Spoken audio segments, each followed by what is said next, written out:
السلام علیکم ورحمۃ اللہ وبرکاتہ۔ محترم بھائی جان، آپ نے زکوٰۃ کے بارے میں پوچھا ہے کہ زکوٰۃ کا کیا حکم ہے، زکوٰۃ کی تفصیلات کیا ہیں۔ تو مختصر آپ کے سامنے یہ بتانا چاہتا ہوں۔ سب سے پہلے آپ اس کا جواب سنیے۔ زکوٰۃ کا معنی ہوتا ہے زیادہ کرنا یا اس کو اندر بڑھانا اور برکت حاصل کرنا، کیونکہ آدمی زکوٰۃ کے ذریعے اپنے مال کو پاک صاف کرنا چاہتا ہے، اور اللہ رب العالمین نے قرآن کریم میں فرمایا وما اوتیتم من ربا لیربو فی اموال الناس فلا یربو عند اللہ وما آتیتم من زکوٰۃ تریدون به وجہ اللہ فاولئک هم المضعفون۔ جو لوگ سود کو پیسے دیتے ہیں، بیاج کو دیتے ہیں پیسے تاکہ مال بڑھے، تو یہ مال اللہ تعالیٰ کے پاس بڑھتا نہیں ہے، گھٹتا ہے۔ اور جو لوگ اللہ تعالیٰ کی رضامندی کے لیے زکوٰۃ دیتے ہیں تو حقیقت میں یہ مال بڑھانے والے ہوتے ہیں، تو مال اس سے بڑھتا ہے۔ اور اللہ نے فرمایا وما انفقتم من شیء فهو یخلفہ وهو خیر الرازقین۔ اور جو تم اللہ کے راستے میں جو بھی مال خرچ کرتے ہو، اللہ تعالیٰ اس کا فوراً نعم البدل عطا فرماتا ہے، اور وہ بہترین روزی دینے والا ہے۔ تو مال زکوٰۃ دینے سے بڑھتا ہے، برکت آتی ہے، اور اس کے اندر ترقی ہوتی ہے۔ نبی کریم صلی اللہ علیہ وسلم نے فرمایا ما نقصت صدقۃ من مال، جو بھی مال صدقہ کیا جاتا ہے وہ کبھی مال کو گھٹاتا نہیں ہے۔ صحیح مسلم کی حدیث۔ اور زکوٰۃ دینا اعمال صالحہ میں سے ایک بہت عظیم عمل صالح ہے، اور اسلام کے 5 ارکان میں سے تیسرا رکن ہے۔ سب سے پہلے توحید، انسان اپنے ایمان، عقیدہ توحید، اس کے بعد دوسری چیز ہے نماز پڑھنا 5 وقت کی، اور تیسری چیز ہے کہ صاحب مال زکوٰۃ ادا کرے گا۔ اسلام کے ارکان میں سے ایک رکن ہے، تیسرا رکن۔ اور چوتھا رکن جیسا کہ روزہ ہے، اور 5واں رکن حج ہے۔ تو تمام قرآن و سنت کے دلائل سے اور امت کے اجماع سے زکوٰۃ فرض ہے۔ جو شخص اس کا انکار کرتا ہے وہ کافر ہے۔ زکوٰۃ، جیسا کہ زکوٰۃ دینا ہر مسلمان کے لیے جو صاحب مال ہے، صاحب نصاب ہے، واجب ہے، فرض ہے۔ اللہ کے نبی صلی اللہ علیہ وسلم فرماتے ہیں ما من صاحب ذهب ولا فضة لا يؤدي منها حقها، کوئی بھی سونا چاندی والا اپنے مال کی زکوٰۃ نہیں دیتا ہے تو ایسے آدمی کے لیے قیامت کے دن اس کے مال کو جہنم کا پترا بنا کر، پلیٹ بنا کر اس کو داغا جائے گا، اور جہنم میں اس کو عذاب دیا جائے گا۔ فیکوا بہا جنوبہ جبینہ وظہرہ، اور اس کے پیشانی پر اور اس کے پہلو پر اور اس کی پیٹھ پر اس کو داغا جائے گا۔ کلما بردت اعیدت لہ، اور جب بھی وہ پترا پلیٹ ٹھنڈا ہوگا داغتے داغتے تو پھر اس کو گرم کیا جائے گا، اور وہ دن قیامت کا 50,000 سال کا دن ہوگا، یہاں تک کہ اللہ تعالیٰ حتیٰ یقضی بین العباد، یہاں تک کہ بندوں کے درمیان فیصلہ کر دے، یا تو اس کا ٹھکانہ جنت ہوگا یا تو جہنم ہوگا۔ صحیح مسلم کی حدیث۔ قرآن کریم میں اللہ تبارک و تعالیٰ نے وَأَقَامُوا الصَّلَاةَ وَآتُوا الزَّكَاةَ فَخَلُّوا سَبِيلَهُمْ إِنَّ اللَّهَ غَفُورٌ رَحِيمٌ، یعنی نماز قائم کرو اور زکوٰۃ ادا کرو۔ تو نماز قائم کرنے والے، زکوٰۃ ادا کرنے والے، یہ تقریباً اللہ تعالیٰ نے 82 مقامات پہ نماز کے ساتھ میں زکوٰۃ، کیونکہ مال کا حق یعنی بدنی عبادت ہے، اللہ تعالیٰ کی عبادت کرنا، نماز وغیرہ، روزہ رکھنا، باقی مال کی عبادت ہے زکوٰۃ ادا کرنا۔ اور حضرت ابوبکر صدیق رضی اللہ تعالیٰ عنہ نے زکوٰۃ نہ دینے والوں سے آپ نے جنگ کیا، واللہ لأقاتلن من فرق بین الصلاۃ والزکاۃ فإن الزکاۃ حق المال، کہا اللہ کی قسم میں جہاد کروں گا جو نماز اور زکوٰۃ میں فرق کرتا ہے، نماز پڑھتا ہے زکوٰۃ نہیں دیتا، اس لیے کہ زکوٰۃ جو ہے وہ حق مال ہے، مال کا حق ہے۔ اور واللہ لو منعونی عقالا کان یؤدونہ الی رسول اللہ لقاتلتہم، اگر زکوٰۃ کا مال، اگر ایک رسی بھی اگر وہ دیتے تھے رسول اللہ کے حق بارگاہ میں، اور اگر آپ منع کرتا ہے تو میں اس سے جہاد کروں گا۔ صحیح بخاری کی حدیث ہے۔ زکوٰۃ دینے کا مقصد کیا ہے؟ سب سے پہلے تزکیہ نفس، اپنے نفس کو پاک صاف کرنے کے لیے، تزکیہ کرنے کے لیے، اپنے اندر سے بخیلی کو دور کرنے کے لیے، اور اللہ تعالیٰ کی بارگاہ میں اپنے گناہوں کی بخشش کے لیے۔ اللہ نے فرمایا خذ من اموالہم صدقۃ تطہرہم وتزکیہم بہا، لوگوں سے مال کی زکوٰۃ لو، صدقہ لو، تاکہ ان کو تم پاک کرو اور ان کا تزکیہ کرو اس زکوٰۃ کے ذریعے۔ سورہ توبہ آیت نمبر 103۔ یہ نمبر 2 یہ ہے کہ مال کے زکوٰۃ دینے سے مال پاک صاف ہوتا ہے اور مال بڑھتا ہے، اور مال کے اندر اللہ تعالیٰ کی طرف سے خیر اور بھلائی اور برکت اور اس کی حفاظت ہوتی ہے، جیسا کہ آپ نے سنا ما نقص صدقۃ من مال، مال صدقہ دینے سے گھٹتا نہیں ہے، صحیح مسلم کی حدیث ہے۔ نمبر 3 یہ ہے کہ بندہ مال کی زکوٰۃ دیتا ہے تاکہ اللہ رب العالمین کے احکام کی پیروی کرتے ہوئے، اطاعت کرتے ہوئے، لبیک کہتے ہوئے، اور اللہ تعالیٰ کی محبت کو غالب کرتا ہے اپنے مال کی محبت پر۔ نمبر 4 یہ ہے کہ مال کی زکوٰۃ دینے سے فقیروں محتاجوں کے ساتھ ہمدردی کرنا ہے اور ان کی ضرورتوں کو پورا کرنا ہے، اور ان کے اندر محبت معاشرے میں، سوسائٹی میں، اس سے معاشرے کے اندر یکسانیت اور سب ایک دوسرے کے ساتھ محبت پیدا کرنے، ایک دوسرے کی خیال رکھنے اور ایک دوسرے کے ساتھ غم خواری مدد کرنے کا ایک ماحول پیدا ہوتا ہے زکوٰۃ کے ادا کرنے سے۔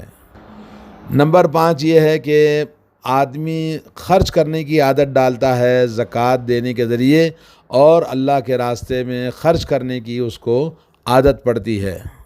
زکوٰۃ کی فضیلت قرآن کریم میں اللہ رب العالمین نے فرمایا وَرَحْمَتِي وَسِعَتْ كُلَّ شَيْءٍ فَسَأَكْتُبُهَا لِلَّذِينَ يَتَّقُونَ وَيُؤْتُونَ الزَّكَاةَ، فرماتے ہیں اللہ تعالیٰ کہ میری رحمت ہر چیز کو گھیرے ہوئے ہے، اور یہ رحمت میں ان لوگوں کے لیے لکھ دیتا ہوں، کر دیتا ہوں جو نماز زکوٰۃ ادا کرتے ہیں اور تقوی اختیار کرتے ہیں۔ تو گویا تقوی کی نشانی بھی ہے کہ زکوٰۃ آدمی ادا کرے۔ سورہ اعراف 156 آیت نمبر۔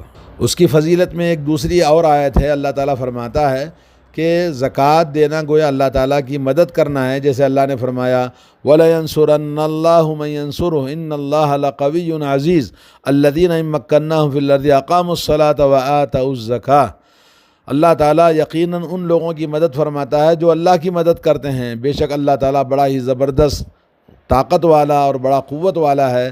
اور اللہ رب العالمین اللہ تعالیٰ ان لوگوں کو زمین میں خلیفہ بناتا ہے، زمین میں ان کو بادشاہت عطا فرماتا ہے جو نماز قائم کرتے ہیں اور زکوٰۃ کو ادا کرتے ہیں۔ سورہ حج آیت نمبر 40 اور 41۔ تیسری فضیلت یہ ہے کہ زکوٰۃ دینے سے، صدقہ کرنے سے، اللہ کے نبی نے فرمایا صلی اللہ علیہ وسلم آدمی کے گناہ مٹ جاتے ہیں، جیسا کہ وَالصَّدَقَةُ تُطْفِئُ الْخَطِیئَۃَ، صدقہ اور خیرات کرنے سے گناہ مٹ جاتے ہیں، جس طرح سے کما یطفئ الماء النار، جیسے آگ کو پانی بجھا دیتا ہے ویسے ہی گناہوں کو مٹا دیتا ہے۔ ترمذی کے اندر حدیث ہے جی۔ اب زکوٰۃ دینے کے لیے نصاب کا ہونا ضروری ہے۔ نصاب یعنی مال ایک مقررہ مقدار ہے، اس مقدار کے مطابق آدمی کو نصاب اگر مکمل ہوتا ہے تو اس میں زکوٰۃ اس کے لیے واجب ہو جاتی ہے۔ اب نصاب کیا ہے؟ پہلی بات یہ ہے کہ نصاب اس مال کو کہتے ہیں جو آدمی کے اپنی ضروریات کے علاوہ ہم اس کو زائد اپنے کھانے پینے اور رہنے کے علاوہ جو مال ہوتا ہے ہم اس کو اٹھا کے رکھتے ہیں، اور یہ مال جب پہنچتا ہے نصاب کو تو اس میں زکوٰۃ واجب ہوتی ہے، اور یہ جو زائد مال ہوتا ہے وہ اس کو صاحب نصاب کہتے ہیں، جو غریبوں محتاجوں میں دینے کے لیے۔ نمبر 2 یہ کہ نصاب جو ہے وہ جس کا آدمی مالک ہوتا ہے وہ مختلف قسم کی چیزیں ہوتی ہیں، سونا، چاندی، روپیہ، اور اسی طرح سے جی جانوروں کے اندر بھی زکوٰۃ ہے، اور کھیتی باڑی کے اندر بھی زکوٰۃ ہے، اور مختلف چیزوں میں جو انسان مالک ہوتا ہے، بزنس کا مال ہے اس میں زکوٰۃ ہے۔ تو یہ تمام مختلف اقسام ہیں جس میں انسان اپنے مال کی زکوٰۃ نکالتا ہے۔ زکوٰۃ کے لیے جیسا کہ آپ کو بتایا گیا کہ مال الگ الگ ہیں، اسی حساب سے سونا، چاندی اور جو چیزیں ہیں اس کے اندر یہ نصاب کو پہنچنا شرط ہے۔ اور دوسری شرط زکوٰۃ کے لیے ہے کہ 1 سال اس مال کو جو ایکسٹرا ہے 1 سال اس پر گزرنا چاہیے، اور یہ 1 سال سے پہلے اگر کوئی مالدار نکالتے ہیں تو نکال سکتے ہیں، جیسا کہ غریبوں محتاجوں کو دینے کی، جیسے لاک ڈاؤن ہے، لاک ڈاؤن میں کوئی آدمی مہینہ 2 مہینہ پہلے ہی زکوٰۃ کا مال نکال کے دیتا ہے تو دے سکتا ہے۔ اگر کوئی آدمی نہیں جی میں سال پر ہی نکالوں گا تو اس کی اپنی مرضی ہے، سال پر ہی نکال سکتا ہے۔ تو دونوں چیزیں جائز ہیں۔ تجارت کا مال ہے، کرنسی ہے، یا بینک بیلنس جسے کہتے ہیں، یا ایک زیورات ہیں، ان میں زکوٰۃ دی جاتی ہے۔ جیسا کہ آپ کو بتایا کہ کن چیزوں میں زکوٰۃ واجب ہوتی ہے، جس میں سونا چاندی نمبر 1 ہے، اور نقدی وغیرہ اسی میں داخل ہے، اور دوسرا زرعی پیداوار، کھیت سے جو پیداوار ہوتی ہے اس میں بھی زکوٰۃ ہے۔ اسی طرح سے تجارتی ساز و سامان جو آدمی خرید و فروخت کے لیے، یا جیسے بلڈر ہے، زمین خریدنا بیچنا، ریئل اسٹیٹ والے، یا کہ بلڈر مکان بناتا ہے بیچتا ہے، یہ سب اس کے اندر زکوٰۃ دینی ہے۔ اور مویشی جانوروں کے اندر زکوٰۃ ہے، جو آدمی پالتا ہے بیچتا ہے۔ اور نمبر 5 ہے کان سے برآمد ہونے والا مال، یعنی کسی کو کان کھود کے نکالتے ہیں تو اس سے بھی مال زکوٰۃ دینی ہے۔ اور اسی طرح نمبر 6 ہے خزانہ، کوئی خزانہ کسی کو مل گیا، جی جیسے مشہور ہے کہ بھئی فلاں کو خزانہ مل گیا، تو اس میں بھی زکوٰۃ دینی ہے۔ سونا چاندی یا اس میں سکے ہوں سونے چاندی کے، یا ایک زیورات کی شکل میں ہوں، تو جو بھی شکل ہے جب تک وہ نصاب کو نہ پہنچے، اس پر سال نہ گزرا ہو، تو اس میں زکوٰۃ نہیں ہے۔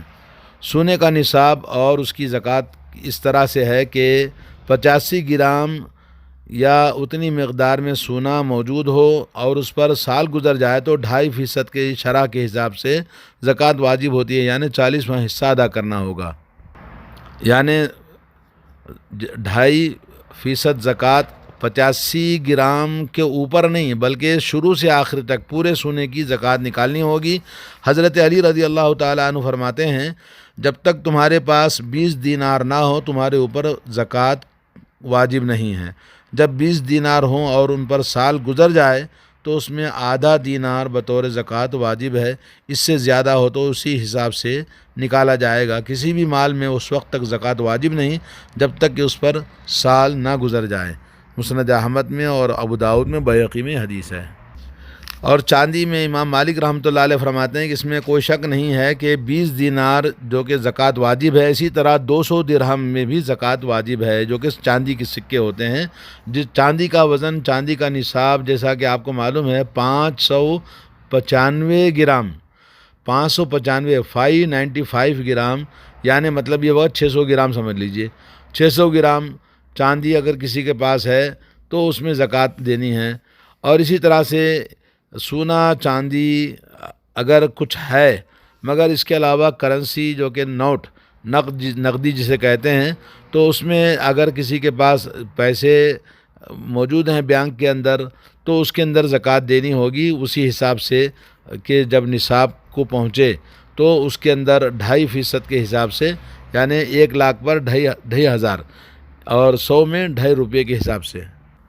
انسان کے پاس اگر کرنسی موجود ہے مگر وہ قرض ہے، اس کے اوپر قرض کے لیے رکھا ہے پیسے، تو پھر اس کے اوپر وہ اس میں مائنس کر دیا جائے گا۔ اور اگر پیسے اگر کسی کو دیے ہیں بطور قرض کے، یا ایک کسی مد میں ہم نے پیسے رکھے ہیں، تو ان پیسوں کو جو صاحب مال ہے وہ زکوٰۃ ادا کرے گا، جس کو دیے وہ نہیں، بلکہ جس کا مال ہے وہ ادا کرے گا زکوٰۃ۔ جی، تجارت کے تمام مالوں میں زکوٰۃ ہے، چاہے وہ تجارت کسی بھی چیز کی آدمی کرتا ہو، حلال مال سے جو بھی تجارت کرتا ہے، حلال چیزوں کی جو تجارت کرتا ہے اس میں زکوٰۃ واجب ہے۔ اور البتہ وہ چیزیں جو ہم نے قابل استعمال اپنے لیے رکھی ہیں، جیسے ہم نے کئی لاکھ کا مکان بنایا ہے اور کئی لاکھ کی گاڑی ہے، اور تو گھر کے ساز و سامان ہیں، اس میں زکوٰۃ نہیں ہے، جو انسان اپنی استعمال کے لیے بنایا ہے۔ اور اسی طرح سے ان چیزوں میں، ان زیورات میں بھی زکوٰۃ نہیں ہے جو سونا چاندی کے علاوہ آدمی بناتا ہے، جیسے ہیرے، موتی، یاقوت اور لولو والمرجان، یا اس طرح کی جو چیزیں ہیں، ایسے زیورات جو قیمتی بھی ہیں لیکن آدمی اپنے زیب و زینت کے لیے بناتا ہے تو اس میں بھی زکوٰۃ نہیں ہے۔ اور البتہ یہ اختلاف ہے علماء کے بیچ میں کہ زکوٰۃ زیورات پر ہے یا نہیں، اس میں علماء کی دو رائے ہے۔ دونوں طرف صحابہ کے زمانے سے یہ اختلاف چلا آ رہا ہے کہ زکوٰۃ زیورات کے استعمال میں ہے یا نہیں، اس میں بڑا اختلاف ہے۔ اور حضرت جابر بن عبداللہ اور حضرت عبداللہ بن عمر سے یہ ہے کہ اس میں زکوٰۃ نہیں ہے۔ اسی طرح سے بعض اہل علم نے اس کو زکوٰۃ نہیں قرار دیا ہے۔